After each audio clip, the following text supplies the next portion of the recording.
Jones and his Burn the Koran campaign. I think he would say, this has got to stop. Followers of Islam believe that the Quran is a collection of revelations received by the Prophet Muhammad from God about 1400 years ago. They believe that Muhammad was the last of a series of prophets and teachers and messengers that included Adam, Moses, Jesus, Abraham, all names revered by us as well. The word Islam means peaceful surrender to the will of God. The Quran was written at a time when the Muslim people were being driven from their homes, persecuted, and killed. The Old Testament was written at a time when Jewish people were being driven from their homes, persecuted, and killed. And religious scholars will tell you that most Holy Scriptures have stories of war and violence in them. Throughout history, most faiths have used these texts to justify violence.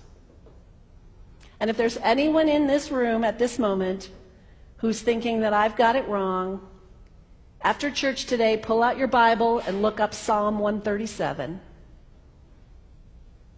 And you'll see that our own text has passages that can make us uncomfortable.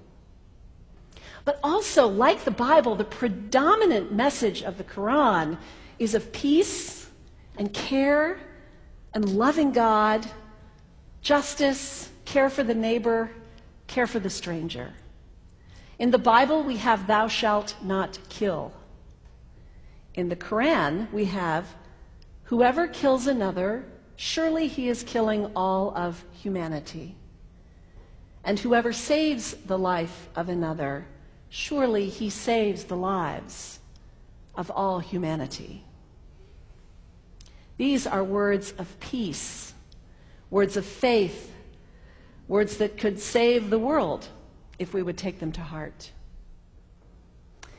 The second thing you can do, the next time someone sends you one of those emails demonizing Islam, delete it. Don't forward it. Don't participate in the stereotyping. Don't give in to your fear. It's okay to be a little afraid. We all have those emotions. Just don't give in to it. Don't sign on for it. Don't focus on this tiny group of extremists who commit acts of violence. Focus on the hundreds of millions of Muslim people in the world who are people of faith, whose priorities and concerns and families are not so different from your own. And third, when you think of Muslim people, think of individuals. Think of the professor at Ohio State. Think of the engineer at Honda. Think of the teacher at the elementary school down the street. When you think of Muslim people, remember those who died on 9/11, not the hijackers. There was only a handful of them. Remember Mohammed Sunhami Hamandi. He was born in Pakistan. He came to the United States as a small child with his parents. He played high school football. He went to college. He became a part-time ambulance driver.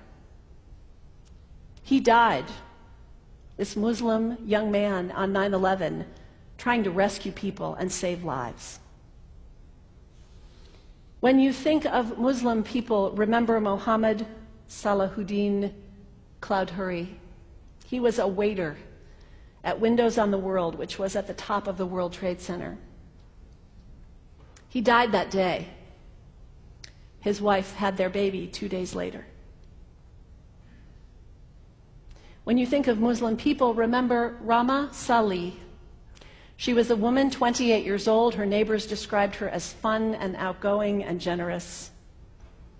And she died on American Airlines Flight 11, 7 months pregnant with her first child.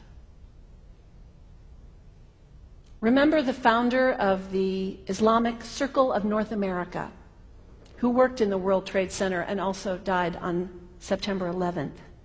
That same group now is giving away tens of thousands of copies of the Quran in response to the campaign about burning the Quran.